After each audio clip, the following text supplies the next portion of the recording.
Federalism में ये बताया था, फेडरलिज्म का मतलब होता है जब किसी कंट्री में जो मल्टीपल गवर्नमेंट हैं उनके बीच में सेपरेशन ऑफ पावर बिल्कुल सही हो, कोई एक दूसरे के काम में अड़ंगा ना लगाए, दोनों गवर्नमेंट इंडिपेंडेंट हो, तो हम बोलते हैं ये फेडरलिज्म है। ठीक है, इसने हमें फिर से बेल्जियम और श्रीलंका का केस कंपेयर किया था। यहाँ पर श्रीलंका में फेडरलिज्म है, सॉरी बेल्जियम में फेडरलिज्म वो लोग कायम कर पाए और श्रीलंका में नहीं कर पाए, और उसके दोनों कंट्रीज़ में अलग अलग नतीजे निकले। ठीक है, तो फेडरलिज्म खासकर एक बड़े देश में तो बहुत ज़रूरी होता है। ठीक है, बड़ा देश का मतलब क्या समझता है तू? साइज़ में बड़ा, साइज़ की बात कर रहा हूँ मैं, जिसके पास पावर ज़्यादा हो, मतलब स्टेट्स वगैरह कितने कनेक्टेड है उसके साथ। हाँ, पावर जो वर्ड यूज़ हो रहा है ना यहाँ पर वो एक एब्स्ट्रैक्ट फॉर्म में यूज़ हो रहा है, उसका कोई एक कुछ मतलब नहीं है कि ये नेता है वो का चीज़। पावर का वही मतलब है जो साइंस में होता है, work done per unit time, सारे काम ही है ना, हर काम में फोर्स और एनर्जी लगती है ना, और वो ज़्यादा एनर्जी को कंट्रोल करती है जो सबसे बड़ी संस्था होगी किसी जगह पर, इसलिए पावर है उसके पास। पावर मतलब उसके पास ऑर्डर देने की शक्ति है, काम कराने की। अब वही बट रही है, मेन तो गवर्नमेंट है जो काम करती है। तो क्वेश्चन मेरा क्या है कि भाई जो बड़ा देश है उसका मतलब क्या, मतलब साइज से नहीं है बड़ा देश, बड़ा मतलब पॉपुलेशन से है। ठीक है, क्योंकि हम पॉलिटिकल साइंस पढ़ रहे हैं ना, पॉपुलेशन अगर किसी जगह ज़्यादा है, छोटा ही देश है लेकिन पॉपुलेशन ज़्यादा, श्रीलंका की बात कर, साइज़ में तो बहुत बड़ा देश नहीं है ना वो, अगर इंडिया से कंपेयर करेगा तो, लेकिन पॉपुलेशन वहाँ अच्छी खासी है। ठीक है, तो इससे शायद 3 गुना पॉपुलेशन थी बेल्जियम से, वहाँ पर करोड़ों में पॉपुलेशन है। तो इस मामले में ठीक है, इतने ज़्यादा लोग होंगे ना अगर तेरे पास कंट्री में, तो तू बोलेगा बड़ा देश है। बड़ा देश मतलब उतने ज़्यादा विवाद होंगे तो उसको सॉल्व करने के लिए तेरे पास सिस्टम होना चाहिए। छोटा देश का मतलब कम लोग रहते हो जहाँ पर, कुछ हज़ार, ऐसे भी देश है जिसकी आबादी कुछ हज़ार है, तो वहाँ तो क्या स्टेट गवर्नमेंट और ये बनाएगा, वहाँ तो एक ही बना लेगा, म्यूनसिपल कॉरपोरेशन ही उनका बहुत है, या वही समझ ले विदेश मंत्रालय भी चलाएगा। मतलब जितने बंदे होंगे उस देश में सभी सरकार में सरकारी नौकर होंगे इस हिसाब से, तो कि कोई ना कोई कुछ ना कुछ काम करता होगा। ओके, तो इसको आगे मैं पढ़ रहा हूँ। Let us look some of the key feature of federalism. कोई पूछेगा फेडरलिज्म जहाँ पर होता है उस जगह के वहाँ के क्या फीचर होते हैं। देर आर 2 और मोर लेवल ऑफ गवर्नमेंट, कम से कम 2 या 2 से ज़्यादा लेवल तो होंगे गवर्नमेंट के। ठीक है, जैसे सेंटर, स्टेट है, म्यूनसिपल भी तो है।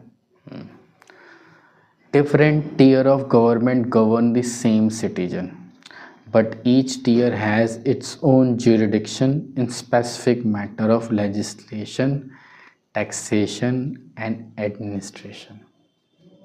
दोबारा पढ़ता हूँ और बताइए तेरे को समझ में आया क्या।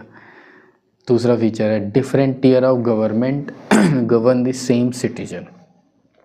ये जो अलग अलग गवर्नमेंट है सेम ही सिटीजन के ऊपर, जैसे सेंट्रल गवर्नमेंट के भी नियम हम पे लागू है जो सेंटर ने बना रखे, तो पूरे देश पे लागू हैं। दिल्ली में रहता हूँ तो दिल्ली के सारे नियम लागू हैं, है कि नहीं है? तो मेरे को 2 नियमों को पालन करना पड़ रहा है ना। हाँ, तो और उसके बाद बोलता है but each tier has its own jurisdiction, और हर टियर का, अब दिल्ली का कानून मेरे पास यूपी में लागू नहीं होगा, है ना, क्योंकि मैं यूपी से बाहर होगा, लेकिन वहाँ पर यूपी और इंडिया का लागू होगा। तो किस जगह कानून कहाँ लागू होगा ये डिपेंड करता है क्या उसका ज्यूरिडिक्शन है। ज्यूरिडिक्शन का मतलब होता है किस सीमा तक वो कानून लागू है। ठीक है, अब इंडिया के सारे लॉ जो होंगे वो इंडिया की बाउंड्री के अंदर तो वैलिड होंगे ना। ठीक है, मतलब एक कहने के लिए बात कह रहा हूँ, हालांकि चल भी सकता है, मतलब अब रुपये जाके हम कुछ दूसरे देश में जाकर के रुपये को यूज़ करेंगे अपनी व्यापार करने के लिए तो शायद नहीं लेगा कोई, बोलेगा उस देश के पैसे अलग हैं, हर देश में करेंसी डिफरेंट है। ठीक है, अच्छा, तो ज्यूरिडिक्शन पे डिपेंड करता है किधर क्या एरिया है। ज्यूरिडिक्शन बोलते हैं इनको जहाँ एक पर्टिकुलर लॉ अप्लाई हो रहा है। ठीक है, और स्पेसिफिक मैटर ऑफ लेजिस्लेशन, भाई किस चीज़ पे बात हो रही है, किस मैटर के बारे में, ये इन सब बातों पे डिपेंड होता है। क्या मैटर है, क्या ज्यूरिडिक्शन है, कौन सी गवर्नमेंट का लॉ है, मतलब थोड़ा कॉम्प्लिकेटेड सिस्टम है। क्यों? क्योंकि मल्टीपल गवर्नमेंट है। फेडरलिज्म की खासियत क्या मिलेगी वहाँ तेरे को? दिमाग खराब होगा तेरा वहाँ पर। दिमाग मतलब मैं एक सेंस में बोल रहा हूँ कि कई तरह की चीज़ें होंगी ना, एक ही गवर्नमेंट होती है यूनिफॉर्म, वैसा नहीं है। अब जैसे टैक्सेशन है, टैक्सेशन भी बोला है, टैक्सेशन भी अलग अलग हो सकता है। अब जैसे हम टैक्स दे रहे हैं, कोई टैक्स हो सकता है हम सेंट्रल गवर्नमेंट को दे रहे हो, कोई टैक्स हो सकता है हम स्टेट गवर्नमेंट को दे रहे हो, ठीक है। अब जैसे अब जीएसटी देखा ना, जीएसटी में जो टैक्स है, टैक्स कलेक्ट होके सेंटर के पास चला जाता है, फिर सेंटर डिस्ट्रीब्यूट करती है स्टेट को। तो हमसे तो सेंटर ही लेती है ना, ठीक है। लेकिन अगर तू ये लेने चला जाए डीजल या पेट्रोल, तो उस पर सेंटर भी टैक्स लेती है और स्टेट भी टैक्स लेती है डायरेक्टली, ठीक है। ये शराब जो बिकती है उस पर जो टैक्स लगा होता है सारा स्टेट गवर्नमेंट ले लेती है वो। तो टैक्सेशन के लॉज हैं, उसके हिसाब से डिपेंड करता है कि भाई टैक्सेशन कैसे लगेगा। स्टेट के अलग हुए, सेंटर के अलग हुए, तो अलग अलग लगेगा। इनकम टैक्स में जो टैक्स देते हैं उसके रूल्स जो है वो सेंट्रल गवर्नमेंट तय करती है, ठीक है। वो कलेक्ट करती है, फिर वो डिस्ट्रीब्यूट करती है, ठीक है। एक तरीका है ना भाई कि पूरे देश में कितना भी टैक्स कलेक्ट हुआ, तो हो सकता है कोई स्टेट बहुत ज़्यादा टैक्स देता है, अमीर स्टेट है, कोई स्टेट है बहुत कम टैक्स देता है। तो जो सारा टैक्स कलेक्ट होगा उसको खर्च करना है हर स्टेट में। तरीका तो ये कहता है ना, जो गरीब देश है वहाँ जो गरीब स्टेट है वहाँ थोड़ा ज़्यादा खर्च करना पड़ेगा, है ना। और जो अमीर स्टेट है वहाँ पर कम भी खर्च करेंगे तो चलेगा, ठीक है। तो अगर हम वो अमीर स्टेट जो ज़्यादा टैक्स लेता है सारा टैक्स वही रखता, तो वही अमीर होते जाता ना, देश गरीब रहता। तो इसीलिए क्या है कि सेंटर को एक तरीका बना रखा है उसने कि भाई हम पैसे का डिस्ट्रीब्यूशन कैसे करेंगे। ऐसे नहीं करेंगे जहाँ से ज़्यादा टैक्स है हमको ज़्यादा देंगे, देखेंगे कहाँ कितनी ज़रूरत है। तो सेंटर लेती है वो टैक्स, ठीक है। फिर उनका है हिसाब किताब, लॉ कानून, उसके हिसाब से वो डिस्ट्रीब्यूशन करते हैं उसका। तो टैक्स है। एडमिनिस्ट्रेशन का मतलब जो प्रशासन चला रहा है ना, पुलिस है। अब पुलिस जो है वो स्टेट गवर्नमेंट की होती है, ठीक है। आर्मी जो है वो सेंटर की होती है। तो अलग अलग चीज़ें तेरे को मिलेंगी फेडरलिज्म में, अलग अलग गवर्नमेंट के रूल अलग अलग जगह पर, और ये वेरिएशन मिलेगा कहीं भी फेडरलिज्म आए तो, ठीक है। ये खासियत है। द ज्यूरिडिक्शन ऑफ, तीसरा पढ़ रहा हूँ, the jurisdiction of the respective level और a tier of government are specified in the constitution. अभी किसका क्या ज्यूरिडिक्शन होगा, कहाँ किसका कानून लगेगा, इसके बारे में कॉन्स्टिट्यूशन में मेंशन होता है कि इस बारे में कानून किसका लगेगा, कौन बनाएगा कानून। बताया सर को, एक सेंट्रल लिस्ट है, एक स्टेट लिस्ट है, एक कॉन्करेंट लिस्ट है। पता है? नहीं पता? अभी पिछली क्लास में बताया था भाई, इसमें नहीं लिखा। जो मैं बोल रहा हूँ सब इसमें नहीं लिखा कि तू पढ़ लेगा और याद आएगा। मैं तेरे को जो इतना सारा बोल रहा हूँ वो इसलिए बोल रहा हूँ कि तू समझेगा तब जब सारी बातें कनेक्ट कर पाएगा, ठीक है। अदरवाइज जैसे जो मैं पढ़ा रहा हूँ ऐसे नहीं पढ़ाते, इसमें बोलते हैं ये रट ले, ठीक है। समझाने में ज़्यादा भी नहीं समझाना कट लगाता, क्योंकि ख़त्म भी करना है, ठीक है। अगर ऐसे एक सब्जेक्ट की तरह हम रोज़ जैसे क्लास लेते हैं वैसे होता तो तेरे को मैं एक एक चीज़ लिख के कॉपी पे बता देता, इसलिए रिकॉर्ड कर देता हूँ, कम से कम दोबारा सुन लियो, ठीक है। तो ये बताया था कि दोनों की जो पावर अलग अलग है, सेंटर की स्टेट की, तो कॉन्स्टिट्यूशन में ही किया जाता है वो बंदोबस्त, ठीक है। कल बताया था ना कॉन्स्टिट्यूशन बदलना मुश्किल है, क्यों है, तो जो ऐसे परमानेंट रखनी चीज़ें वो कॉन्स्टिट्यूशन में की जाती है। बेल्जियम का एग्जाम्पल देते देते, ठीक है। ये बेल्जियम ने क्या किया, फेडरलिज्म को कॉन्स्टिट्यूशन का पार्ट बना दिया, ठीक है। तो मतलब कॉन्स्टिट्यूशन तो बदलना इजी नहीं होता, तो बाद में कोई गवर्नमेंट आके सोचे नहीं मैं बदल दूंगी अपना पावर बढ़ाने के लिए, तो नहीं कर सकते हो, क्योंकि उसके लिए कॉन्स्टिट्यूशन चेंज करना पड़ेगा। तो फेडरलिज्म का बंदोबस्त ना कॉन्स्टिट्यूशन में जब होता है ना, तो ही समझ वहाँ उस कंट्री में एक फेडरलिज्म मेंटेन हो सकता है।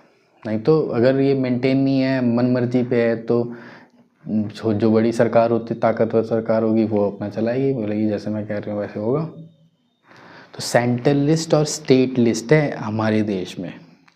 सेंट्रल लिस्ट होती है एक लिस्ट जिसमें सब्जेक्ट लिखे हैं। सब्जेक्ट का मतलब इसके ऊपर कौन बनाएगा, इसके ऊपर कौन बनाएगा, एक एक टॉपिक। इन टॉपिक पे कानून बना सकता है सेंटर, ठीक है।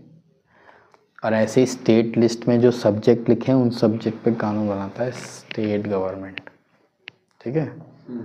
एक लिस्ट है जिसमें जो सब्जेक्ट लिखे हैं उस पर दोनों में से कोई भी कानून बना सकता है, समझ गया।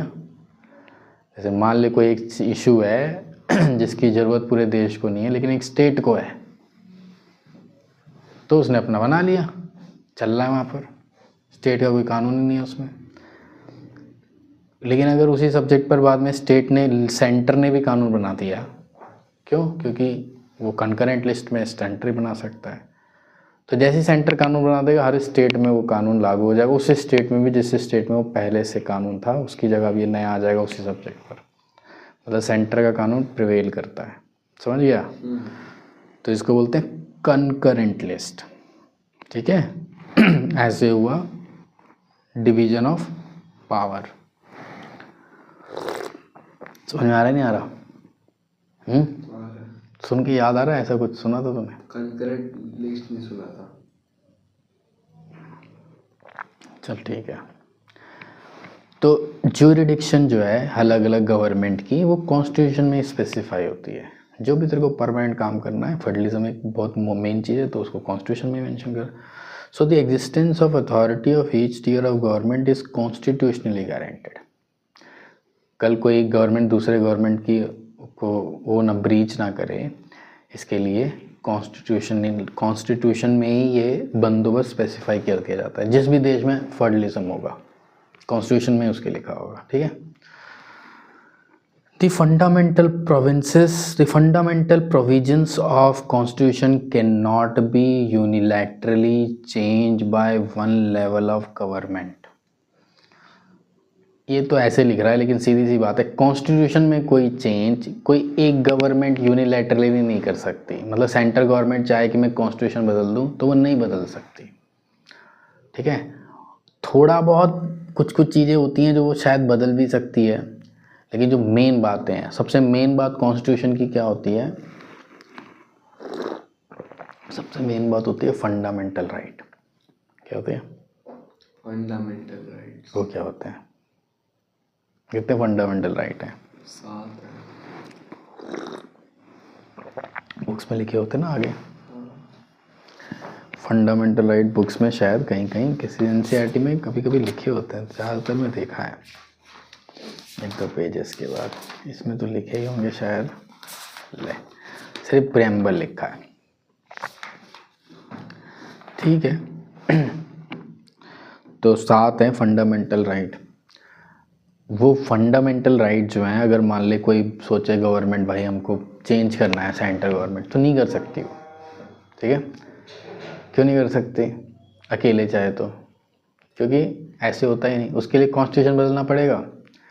कॉन्स्टिट्यूशन बदलना पड़ेगा का मतलब है कि सबसे पहले उसको लोकसभा में पास कराना पड़ेगा 2/3 मेजॉरिटी से। 2/3 का मतलब 66.67, ठीक है। टोटल नॉर्मल बहुमत होता है 50% से ज़्यादातर कानून पास कराने के लिए, और 66.67% यानी 67 समझ ले चाहिए तेरे को कॉन्स्टिट्यूशनल चेंज करने के लिए, ठीक है। पहले तेरे को कॉन्स्टिट्यूशन को लोकसभा में पास कराना पड़ेगा 2/3 मेजॉरिटी से, फिर राज्यसभा में कराना पड़ेगा, फिर उसके बाद जितनी स्टेट है, कितनी स्टेट है इंडिया में, उन 28 स्टेट का हाफ कितना होगा? कम से कम 15 स्टेट में कराना पड़ेगा, आधे से ज़्यादा, ठीक है। तब जाके वो चेंज हो सकता है। समझ में आ रही बात? और ऐसा होना पॉसिबल नहीं है कि इतने सारे लोगों में एकदम से ये सोच आ जाना कि हाँ हमें फंडामेंटल राइट ख़त्म करने हैं। क्यों करेंगे इतने सारे लोग जो है? वो कोई बोलेगा कि हाँ से फंडामेंटल राइट ख़त्म, तो इसका मतलब है कि किसी को भी उठा के कभी भी जेल में डाल सकते हैं, है ना। गवर्नमेंट किसी को भी, पुलिस वाले गोली मार सकते हैं, है ना। समझ रहे ना, फंडामेंटल राइट में एक राइट है, राइट ऑफ जीने का अधिकार, ठीक है, तो वो तो चला जाएगा फिर, ठीक है। तो जो बहुत इंपॉर्टेंट चीज़ें होती हैं उसको कॉन्स्टिट्यूशन में डाला जाता है, ठीक है, तो उसको ऐसे ही बदलना आसान नहीं है।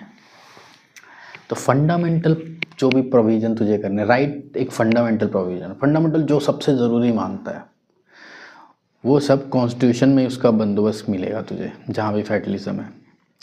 Court have power to interpret the constitution and the power of different level of the government. देख एक ना, अब जैसे ये पैराग्राफ है, ठीक है, तू इसको पढ़ रहा है, मैं इसको पढ़ रहा हूँ, तो क्या हम दोनों इसका सेम मतलब समझेंगे? नहीं। क्यों? क्या पता, आपको कुछ ज़्यादा बताओ जो मेरे को ना पता हो। जैसे अगर मान ले मैं बोलूँ कि मेरे पास एक इंग्लिश की बुक है, उसका ट्रांसलेशन करना है तुझे और मुझे, तो तेरे को जैसी हिंदी आती है, मेरे को जैसी हिंदी आती है, हम अपना अपना करेंगे। और ऐसा मैं 100 लोगों को सेम किताब बांट दूँ तो वो ट्रांसलेशन मैच करेंगे? एग्जैक्ट मैच नहीं कर सकते। हाँ, ओवरऑल मीनिंग शायद सही निकल रहा होगा कि वो भी वही कहानी बोल रहा है, वही कहीं, लेकिन जब ट्रांसलेशन करेगा तो हर लेटर वैसा नहीं होगा, है ना? समझ रहा है ना मैं क्या कहना चाहता हूँ? जब कॉन्स्टिट्यूशन एक बुक है, उसको लिख दिया, बना दिया, बनाते समय भी लोगों ने लिखा ही है ना उसको, सालों बीत गए, वो बंदे हैं नहीं हैं, और किसी बंदे से तू जाके पूछेगा भाई उस दिन वहाँ पर उस 4 लोगों से बात करते समय तेरे से जब किसी ने वो पूछा था तो तूने ऐसा ही क्यों बोला था, तो बोलेगा यार हो सकता है तो ये याद भी हो सकता है, रोज़ याद नहीं भी हो कि उस समय किसकी बात कर रहा है, तो लिख के लोग भूल जाते हैं, इसलिए तो लोग लिखते हैं। अब कॉन्स्टिट्यूशन एक लिखा हुआ डॉक्यूमेंट है, ठीक है, सेंटर उसको पढ़े, उसका अलग मतलब निकाले, ठीक है, स्टेट पढ़े, उसका अलग मतलब निकाले, और उनमें अब झगड़ा हो गया कि तेरा बनता है कि मेरा बनता है, ठीक है। तो सेंटर बोलता है हम ये मतलब है इसका, स्टेट बोलता है नहीं ये नहीं है, देखो ये कॉमा लगा है और इसके बाद ये लगा, इसका ये मतलब है। थोड़े थोड़े मतलब से उनमें झगड़े फसाद होते रहते हैं, गवर्नमेंट्स में बेसिकली क्लैश हो, झगड़े फसाद से मतलब है कोर्ट केसेस होते रहते हैं। तो जब दोनों में झगड़े होंगे, स्टेट गवर्नमेंट और सेंट्रल गवर्नमेंट, हाँ पावर का डिवीज़न है, लेकिन कन्फ्यूजन हो सकते हैं ना इनको कि ये मेरी जुरिडिक्शन है, सेंट्रल बोलेगा मेरी है, वो बोलेगा मेरी है, तो कैसे पता लगेगा किसकी है? हम जाएंगे कोर्ट के पास, ठीक है, कोर्ट, हाई कोर्ट के पास या सुप्रीम कोर्ट के पास ही कॉन्स्टिट्यूशन को इंटरप्रिटेट करने की पावर है। किसी का भी दिया हुआ मतलब नहीं मानेंगे, जो मतलब उस चीज़ का कोर्ट बताएगी वो मानेंगे। अगर कोर्ट की बात आपको समझ, आप लोग को लगता है भाई नहीं मैं इससे सहमत नहीं हूँ, तो हायर कोर्ट में चले जाओगे आप।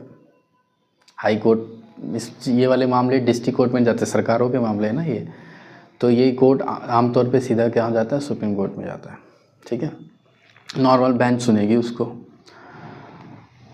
और कई बार वो बेंच सुनेगी, उसको लगेगा यार ये तो मामला इतना बड़ा है कि हम इसमें 2 लोग 4 लोग बैठ के नहीं सोच सकते, क्योंकि ये पिछली बार भी किसी ने, बहुत ऐसा भी होता है कि एक ही चीज़ के बार मतलब निकालती रहती है कोर्ट, पिछली बार जो निकाला था इस बार थोड़ा अलग निकल जाता है, क्योंकि पिछली बार सिचुएशन कुछ और थी, इस बार सिचुएशन कुछ और है। तो पिछली बार मान ले 5 जजेस ने बोला था मिलके कि भाई ये वाली का मतलब ये है, इसको ये करना है, उसको वो करना है, बात मान ली उस समय, लेकिन आज मान ले फिर से वही वाली बात कोर्ट में आई, और इस बार 5 जजेस ने पिछली बार बोला था, तो इस बार इसमें 7 जजेस लगाने पड़ेंगे तुझे। हमेशा ऑड नंबर होता है ताकि हाफ इक्वल ना हो कभी भी। अगर 8 हो गए तो 4-4 हो गए तो टाई हो जाएगा ना, 7 होंगे तो 4-3 एक तरफ होगा, अगर बहुत हुआ तो 7 एक तरफ हो सकते हैं, हो सकता है एक तरफ 3 हो, एक तरफ 4 हो, इसके बीच में कुछ भी हो सकता है, तो बेसिकली मेजॉरिटी आ जाएगी तेरी। तो 7 जजेस की कॉन्स्टिट्यूशनल बेंच बनाएगा, फिर उसको देगा, फिर वो सारा सुनेगी, 7 के बाद फिर अगला नंबर, फिर अगला नंबर, ठीक है। सुप्रीम कोर्ट में जो कॉन्स्टिट्यूशनल बेंच है उसमें शायद अभी 11 जजेस हैं, शायद, मेरे को पक्का नहीं पता, जैसा दिमाग में से एक नंबर आ रहा है तो 11 है, यहाँ तक पहुँच चुके हैं हम। तो अभी सोच, समझ में कुछ आता रही है। किसी इंटरनेशनल कोर्ट ऑफ जस्टिस में मैंने देखा था भाई, एक लाइन लगा के जजेस बैठे हुए थे इतने सारे। एक बार हेयरिंग देखी थी मैंने।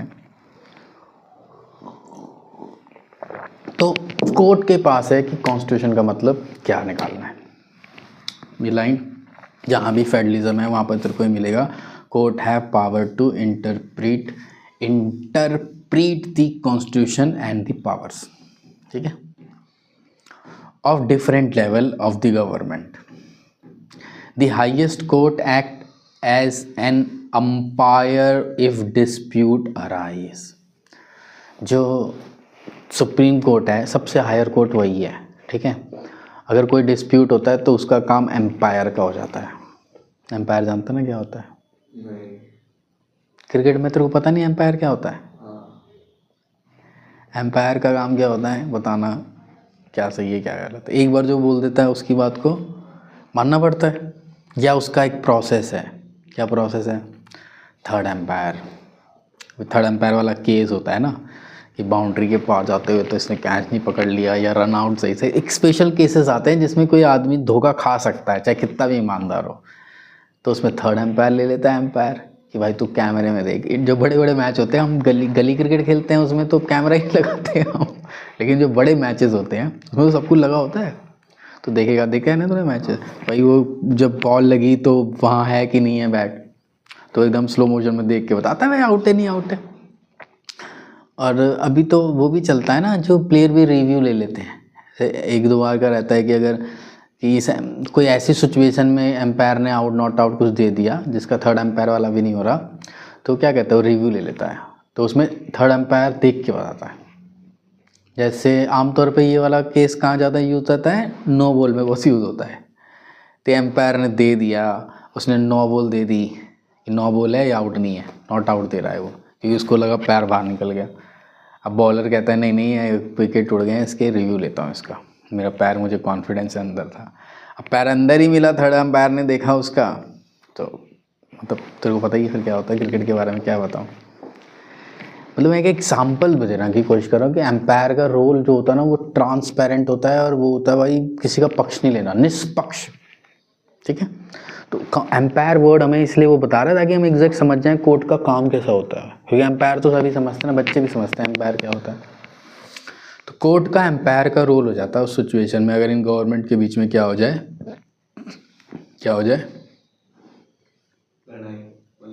क्या वर्ड यूज़ करेगा? सुलझाना पड़ेगा।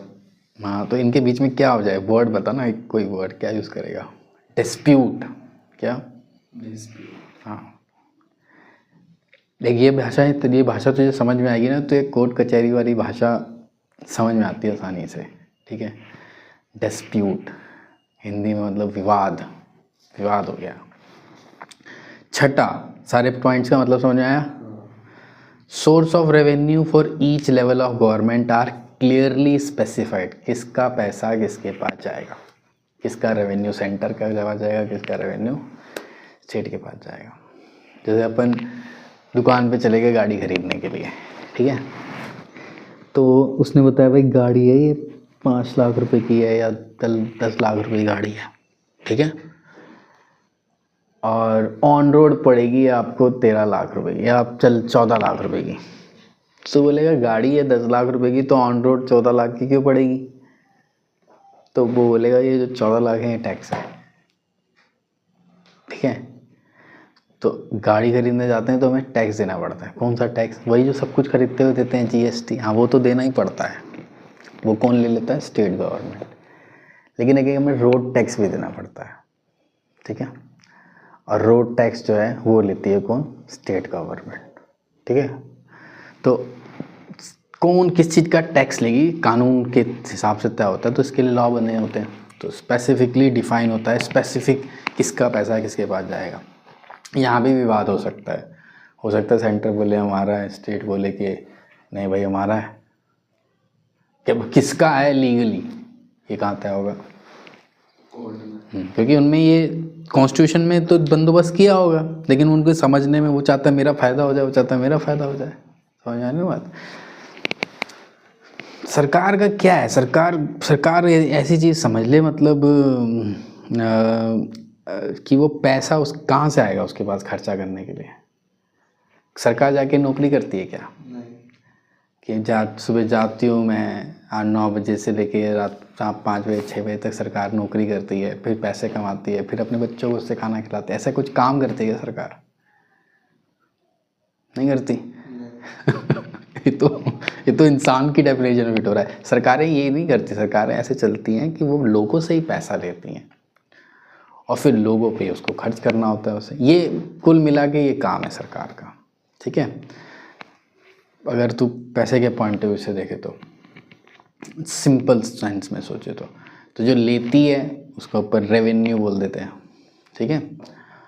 और जब खर्च करती है तो भी वो बताती है, एक बजट हर साल पेश करती है वो, इस साल में इतने पैसे खर्च करूँगी, ठीक है। ये जो सरकार है, ये पुल्लिंग है, स्त्रीलिंग है तेरे हिसाब से? सरकार गई, सरकार आई, मेरे को तो लगता है स्त्रीलिंग ही है। मतलब हिंदी में तो लिंग होते हैं ना सबके, ट्रक आ रहा है, बस आ रही है, तो सरकार स्त्रीलिंग है। तो ठीक है, तो सरकार जो है वो, अब क्या कौन सा पॉइंट बोल रहा था मैं? हर साल बजट लेके आती है वो, जिसमें बताती है कि वो कितने पैसे खर्च करेगी, कहाँ खर्च करेगी, ठीक है। सरकार कर्जे भी लेती है। मान ले सरकार को खर्च करने हैं 1000 करोड़ रुपए खर्च करने हैं इस साल, सारा खर्चा निकला भाई इस साल, जो सारा खर्चा करेंगे उसमें 1000 करोड़ रुपए खर्च हो जाएंगे, और रेवेन्यू आया सिर्फ 800 करोड़ रुपए, तो 200 करोड़ रुपए कम पड़ गए ना। अभी 200 करोड़ रुपए कहाँ होगा, उसको कर्ज पे लिया जाएगा, जैसे हम करते हैं। अगर मेरे को ही कोई सामान खरीदना है 1000 रुपये का, 1000 करोड़ नहीं बोला मैंने इस पर, रुपये का, अब मेरे पास 800 रुपये है, मुझे भी लेना ही है, तो 200 रुपये मैं किसी से उधार लेकर के लूँगा। वो उधार के लिए उसको बोलूँगा भाई तेरे को 10-10 रुपये करके वापस कर दूँगा मैं, ये समझ रहे ना बात को। तो बिल्कुल ऐसे ही गवर्नमेंट भी कर्जा लेती है। किससे लेती है? बैंक से लेती है वो भी, मतलब छोड़ उसको, लेने का तरीका उसके बाद। तो ऐसे करती है वो गवर्नमेंट, सारा चलता है उसका ऐसे। लास्ट पॉइंट है यार, मुझे लगा 6 ही है, 7वां भी लिखा है। The federal system thus has dual objective to safeguard and promote unity of country while at the, तो सेंट्रल गवर्नमेंट का federal system thus has dual objective, federal system के 2 ऑब्जेक्टिव हैं, 2 प्रयोजन हैं, 2 उद्देश्य हैं। किसके? फेडरल सिस्टम के। तूने तेरे देश में फेडरल सिस्टम बनाया, क्यों बनाया? क्योंकि इसके 2 उद्देश्य हैं। पहला उद्देश्य है safe guard and promote unity, सबको एक समान अधिकार मिलेगा तो यूनिटी बनी रहेगी, हमने पढ़ा है, of the country, while at the same time accommodate regional diversity. हर रीजन को अपने अपने कानून बनाने के अधिकार हैं, तो हर किसी की इंडिपेंडेंस भी है, ठीक है। और सेंट्रल का गवर्नमेंट के हिसाब से सब में यूनिटी भी है। तो दोनों चीज़ें फेडरल सिस्टम इंश्योर करता है, कॉन्स्टिट्यूशनली फेडरल सिस्टम, ठीक है, नाम का नहीं, कॉन्स्टिट्यूशन में लिखा होना चाहिए। एक वो है ना कि मैं तेरे को लिख के देने के लिए तैयार हूँ, तो सबसे ज़्यादा कॉन्फिडेंस होता है बंदे को, तभी तो बोलता है ऐसे कि कागज़ पे लिख के साइन करके दूंगा तुझे मैं। तो कॉन्स्टिट्यूशन में लिखा हुआ है का मतलब है कि हमने लिख दे रखा है कि हम ऐसे करेंगे, और अगर हम वैसे नहीं कर रहे तो हम बहुत बड़े धूर्त हैं। समझ में आ रहा है ना? आगे बढ़ो भैया। देयरफॉर, तो मेन 2 बातें हो गई। देयरफॉर टू पढ़ देता हूँ, देर कुछ मिला तो, therefore 2 aspect are crucial for constitution, practice of federalism. तो गवर्नमेंट के लिए क्या ज़रूरी है, सबसे बड़ा कि गवर्नमेंट क्या करे, प्रैक्टिस करे फेडरलिज्म को। प्रैक्टिस माने जो कॉन्स्टिट्यूशन में लिखा है उसको बरते भी। Government at different level should agree to some rule of power sharing, they should also trust that each would abide by its part of agreement. तो सरकारों को कैसा अपना वो रखना चाहिए, एटीट्यूड ऐसा रखना चाहिए कि भाई हमें आपस में समन्वय बना के चलना है, ठीक है। और अपना जो रोल है अगर मैं सेंट्रल गवर्नमेंट हूँ तो मेरा क्या रोल है, मेरे को उस रोल को पूरी तरह फुलफ़िल करना है। अगर मैं स्टेट गवर्नमेंट हूँ तो मेरा पार्ट रोल प्ले करना है। ओवरऑल दोनों गवर्नमेंट का अगर वो आपस में अगर सिर्फ पावर शेयरिंग के मुद्दे पे ही लड़ते रहेंगे तो क्या होगा, टाइम बर्बाद होता है।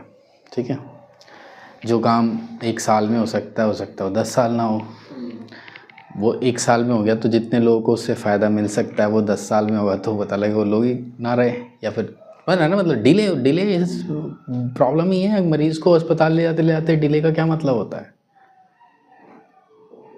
नहीं ना, डिले में जा रहा हूँ घूमने के लिए, तेरी क्लास में आ रहा हूँ, 10 मिनट डिले हो गया, इट्स ओके। लेकिन अगर किसी को हॉस्पिटल लेके जा रहे हैं तो कई वो डॉक्टर बताएगा कि 5 मिनट पहले आते तो, या अगर 10 मिनट लेट आए होते तो, बोलता है ना ऐसे। वो फिल्मों में जो हम डायलॉग सुनते हैं असलियत में बोलते हैं डॉक्टर। मैंने पूछा उनसे, मैंने फिल्मी डायलॉग भी ये असलियत में बोलते नहीं बोलते? कहते हाँ यार बोलने पड़ते हैं, सिचुएशन ऐसी होती है। लगता है ऐसा 5 मिनट बाद आया होता तो इसका खून, अब इसको हम वो ही नहीं कर सकते, इन्फ्यूज़न ही नहीं कर सकते थे इसका। तो टाइम बहुत इम्पोर्टेंट है, ठीक है। और इसी वजह से जो गवर्नमेंट है उनको अपने अपने रोल को सही से ट्रस्टफुली तरीके से प्ले करना चाहिए, फेडरल सिस्टम को प्रैक्टिस करना चाहिए, तो ये सारा सिस्टम जो है काम करेगा। अदरवाइज़ तो फिर An ideal federal system has both aspect, mutual trust and agreement to live together। जहाँ पर जिस देश में जिस जगह पर फेडरलिज़म बढ़िया से चल रहा होगा, उस जगह की खासियत क्या होगी कि आपस में विश्वास होगा सरकारों के बीच में। ठीक है, ऐसा नहीं लगेगा कि तू तो चोर है तो वो कहेगा नित्तू चोर है। ठीक है, होता है ना तेरा मेरा, वो ना हो रहा हो। अग्रीमेंट टू लिव टुगेदर हो और हमें साथ में रहना है। पहले विवाद होगा, फिर बहुत दिन तक विवाद होगा, विवाद बढ़ता जाएगा तो दोनों में क्या होगा, तू अलग मैं अलग, ऐसे ही होता ना। पता ही नहीं पता मैं क्या बोल रहा हूँ। दोस्त है पहले तेरे साथ हुआ, मतलब हुआ ही होगा, मतलब लड़ाई वड़ाई होगी, अब तू मेरा दोस्त नहीं, ऐसा कभी हुआ है? दोस्ती दुश्मनी बदली है, दुश्मनी में नहीं तो कम से कम टूट गई है, और कुछ दिन बाद दोस्ती बन भी जाती है, ऐसा भी होता है ना। लेकिन कहने का मतलब ये है कि इस चीज़ में एक बार दोस्ती टूट जाती है ना, दोबारा दोस्ती होना बड़ा मुश्किल होता है। ठीक है ना। तो कोई बोले कि नहीं भाई अब हम रह नहीं सकते साथ में, अब चलो रेफरेंडम कराएंगे अपनी स्टेट में कि हमारी स्टेट को तुम्हारे देश के साथ जोड़े रखना है नहीं रखना। ठीक है, अमेरिका में ये हो सकता है, इंडिया में ये मतलब ये हुआ नहीं है और कभी होता भी नहीं है, क्योंकि थोड़ा अलग तरह का सिस्टम है। लेकिन बहुत सारे देश हैं उसमें जो कई सारी स्टेट हैं वो ऐसा कर देती हैं। ठीक है, चाहे हो ना हो, कम से कम उससे अपना प्रोटेस्ट दिखा देती हैं कि देखो हम इतना परेशान हैं कि हम तुमसे अलग होने की बात करते हैं। ठीक है, ओके। जैसे वो मियाँ बीवी में लड़ाई हो गई, झगड़े हो गए, तो वो कहते हैं कि हाँ मैं तो तलाक दे दूँगी, ऐसे वाली दे नहीं रहे वो, लेकिन इस लेवल तक बात झगड़े पहुंच चुके हैं कि वो एक दूसरे को ऐसे बोल रहे हैं। ठीक है, कि देख मैं कितना सीरियस हो गया इस इशू को लेके। तो बिल्कुल वैसा ही चीज़ है, गवर्नमेंट तो और भी बड़े रिश्ता है। ठीक है, द एग्जैक्ट बैलेंस ऑफ अब ख़त्म हो गए सातों, अब अपन आगे बढ़ रहे हैं। ठीक है, the exact balance of power 8:18। The exact balance of power between central and state government varies from one federal to another. This balance depends mainly on the historical context in which the federation was formed. There are two kinds of routes through which federation have been formed.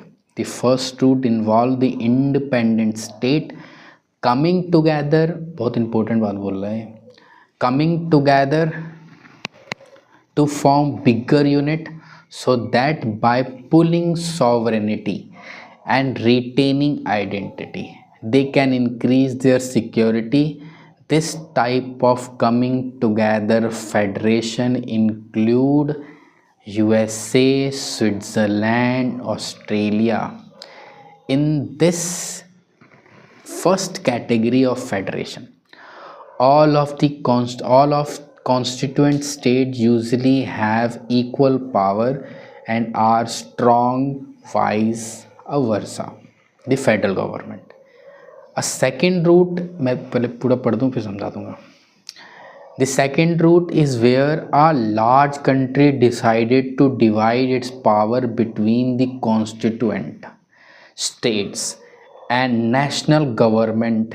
India कह रहा है कि दो तरीके से दुनिया में, तुम जाके दुनिया में देखोगे ना सारे फेडरेशन दो तरीके के मिलेंगे। जो मैं बता यूएस और इंडिया में क्या डिफरेंस है, बीच में दो बार पहले भी बोला था, आज भी बोला मैंने, वो चीज़ ये बता रहा है। यहाँ सही से मैं भी बता देता हूँ कि ये बता रहा है कि दो तरीके के फेडरेशन मिलेंगे। कि भाई ऐसा है कि एक कई सारी स्टेट है, एक स्टेट है, दूसरी स्टेट है, कई स्टेट रह रहे हैं अपने सैकड़ों हज़ारों सालों से, मान ले।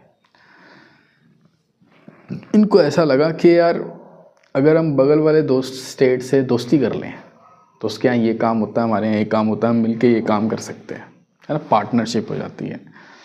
कुछ इसी तरीके से क्या हुआ, कई सारी स्टेट एग्जिस्ट करती थी, अपनी गवर्नमेंट थी उनकी, सबकी थी, लेकिन उन्हें लगा कि अगर हम आपस में सब जुड़ जाएं, बातचीत कर लें तो अपन इस एरिया में ना अपना सही बन जाएगा, अपना हिसाब किताब, खुद को प्रोटेक्ट कर सकते हैं। बाहर से आ गया, अपनी पावर, अपनी कम से कम अपनी आर्मी वार्मी एक रख सकते हैं जो हम सारे स्टेट को प्रोटेक्ट करें। अगर हम अकेले अकेले करेंगे तो इससे दिक्कत होगी। तो ऐसे फेडरल स्टेट जो पहले से इंडिपेंडेंट स्टेट हैं और वो उन्होंने आपस में सोचा कि हम एक बड़ी यूनिट बना लेते हैं खुद को प्रोटेक्ट करने के लिए, ऐसा फेडरेशन जो होता है उसका एग्जाम्पल है यूएसए, स्विट्ज़रलैंड, ऑस्ट्रेलिया। ये ऐसे ही देश हैं, ठीक है। समझ में आया वाला केस? इजी है, पहले से ही समझ ले, अलग अलग सरकारों वाली स्टेट एग्जिस्ट करती थी, उन्हें लगा कि चलो हम जुड़ के एक बड़ा देश बना लेते हैं जिसमें हम दो तीन काम जो है उस सेंट्रल गवर्नमेंट बना के उसको दे देंगे। सेंट्रल गवर्नमेंट का मेन काम क्या होता है? डिफेंस करना, कम्युनिकेशन करना, इंटरनेशनल रिलेशनशिप, ठीक है। एक दो छोटे और काम हो सकते हैं, लेकिन मेन काम बड़े वाले जो सबके लिए करने वो वाले काम होते हैं। क्या ना, दूसरे ये तो समझ में है पहले वाला, पहले से स्टेट है आपस में जुड़ गई, बन गया यूनाइटेड स्टेट ऑफ अमेरिका। और दूसरा एग्जांपल इसका तेरे को बताया क्या, स्विट्ज़रलैंड, ऑस्ट्रेलिया। अब दूसरे वाले पे आ, दूसरे वाला क्या है कि पहले से ही एक कंट्री है, ठीक है, उसमें इंडिपेंडेंट स्टेट नहीं एग्जिस्ट करते है, पहले से कंट्री का मतलब एक ही पावर है जो उस कंट्री में रूल कर रही है बहुत दिन से। अब उसने सोचा कि हम फेडरेशन बनते हैं, हम अपने यहाँ फेडरल सिस्टम बनाते हैं। तो उसने अपने यहाँ अपने पूरे देश को अलग अलग स्टेट में बांटा, वहाँ स्टेट गवर्नमेंट बनाई और ये वाला फेडरेशन सिस्टम, ठीक है। तो India, Spain, Belgium are such examples, ठीक है।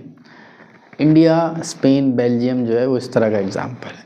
इंडिया का समझाता हूँ मैं कि भाई ऐसा क्यों बोल रहा है कि यहाँ पहले से स्टेट नहीं थी, ठीक है। अब देख, तूने बाकी 7वीं 6वीं इनकी भी हिस्ट्री पढ़ी है ना, तो तूने यही पढ़ा भाई, कभी यहाँ मुग़ल राज आ गया, कभी अंग्रेज़ों का राज है, कभी किसी राजा का राज है। तो इन राजाओं के समय की जब हमें बातें पढ़ाई जाती हैं तो बताते इतने इलाके में इसने कब्जा कर लिया था, उतने में कब्जा कर लिया था, यानी कि पिछले काफ़ी सालों से स्टेट गवर्नमेंट है ही नहीं, कोई रूलर आता है कब्जा कर लेता है पूरे को, एक ही रूल में चल रहा है तब से। कभी दो रूलर, एक इसका नॉर्थ वाला, इसका साउथ वाला, ऐसे चल रहा है। तो अलग से कोई एक स्टेट बनी नहीं हुई है यहाँ पर पहले से, या जहाँ जहाँ ऐसा रहा होगा कि एक रूल में रही है वो जगह, कॉलोनी रही है बहुत दिन किसी दूसरे शक्ति की। इंडिया उसका एग्जाम्पल है, अफ्रीका उसका एग्जाम्पल है। बेल्जियम और स्पेन तो छोटी कंट्री है ना, इंडिया एक बहुत बड़ी कंट्री थी। तो वो एक ही जगह पर एक सत्ता राज कर रही थी, तो वो गई, उसको बहुत सारे लोगों ने मिलजुल के बोला कि भाई हमें इंडिपेंडेंट चाहिए। अब इंडिपेंडेंट हो गए, अब इतना बड़ा देश है, चलाने के लिए हमने स्टेट डिवाइड कर ली अपनी। लेकिन ये स्टेट वैसी इंडिपेंडेंट स्टेट नहीं जो कल को बोले हम इंडिया से बाहर होना चाहते हैं, क्योंकि ये यूनाइटेड स्टेट वाले तरीके से नहीं बना। समझ में आ रहे हो? पहले से स्टेट हैं और हम जुड़ गए कि हमारे 4 काम साथ में हो जाएंगे या ये हम साथ में देख लेंगे, ऐसा नहीं हुआ। यहाँ पहले से ही हर जगह एक ही चल रहा था, जरूरत ही नहीं पड़ी थी या इवोल्यूशन ही नहीं हुआ था अलग अलग रीजन में अलग अलग सरकार का, ठीक है, रूल में चला, कॉलोनीज रही बहुत दिनों तक। तो हिस्ट्री ऐसी है कि एक ही पूरे में एक ही जैसा रूल चल रहा है। अब मॉडर्न टाइम है, अब हमें थोड़ा अपना इफ़िशिएंट बनाना है, तो हमने स्टेट बना ली ताकि हर जगह के लोगों को ऐसा लगे कि वो अपना मुख्यमंत्री चुन रहे हैं और वो उनका काम कर रहा है, ठीक है, लोगों को डेमोक्रेटिक फीलिंग आनी चाहिए ना, तो इसलिए हमने स्टेट गवर्नमेंट बनाई। तो ऐसे वाला फेडरेशन है। समझ में कुछ आ रहा है, नहीं आ रहा? हाँ, यूनियन ऑफ स्टेट, ठीक है, यूनियन ऑफ स्टेट, एक यूनियन है जिसमें स्टेट है, ठीक है। और यूनाइटेड स्टेट्स की स्पेलिंग क्या है? यूएसए की, यूनाइटेड स्टेट्स ऑफ अमेरिका, मतलब ऐसी स्टेट जो यूनाइट हो गए, है ना, पास्ट टेंस में यूनाइटेड लिखा है, यूनाइट मतलब होता है यूनाइटेड लिखा हुआ है, तो कुछ स्टेट रही हैं जो यूनाइट हो चुकी हैं, तो इस ग्रुप का नाम यूनाइटेड स्टेट ऑफ अमेरिका। जबकि इंडिया को बोलते हैं यूनियन ऑफ स्टेट है, एक ही यूनियन है, उसमें कई सारी स्टेट एग्जिस्ट करती हैं, दोनों में डिफरेंस है, मतलब डिफरेंस जो हम दे रहे हैं वही डिफरेंस है, जो समझाया वो डिफरेंस है। तो ये डिस्कशन भी हो गया यहाँ पर। ये वाला जो है एक ही बारे में सही से बोल दे रहा हूँ, ठीक है, अब जब कभी इधर को सुनना हो तो इसमें सुन लियो, ठीक है। अब इस वाले को अपन जो है वो नेक्स्ट क्लास में पकड़ेंगे हो सके। अब हमारे इंडिया के बारे में बात करें, ज़्यादातर बातें मैं इसमें से बोल चुका हूँ। देख आगे ना, स्टेट लिस्ट, यूनियन लिस्ट जिसको सेंट्रल लिस्ट बोलते हैं, और कंकरेंट लिस्ट, अब तेरे को पहले से बताया क्या है, ठीक है, तो जल्दी हो जाएगा ये वाला पार्ट, क्योंकि इंडिया के बारे में सारे एग्जाम्पल दे के बताया मैंने, और ये सब इंटरेस्टिंग पार्ट है। सही है, काफ़ी कुछ तेरे को जानने को मिलेगा इसके बारे में, कुछ ज्ञान बढ़ा दे रहा है इसको देख के, कुछ पढ़ के तेरे को पहले से ही पता था ये सब कुछ? नहीं।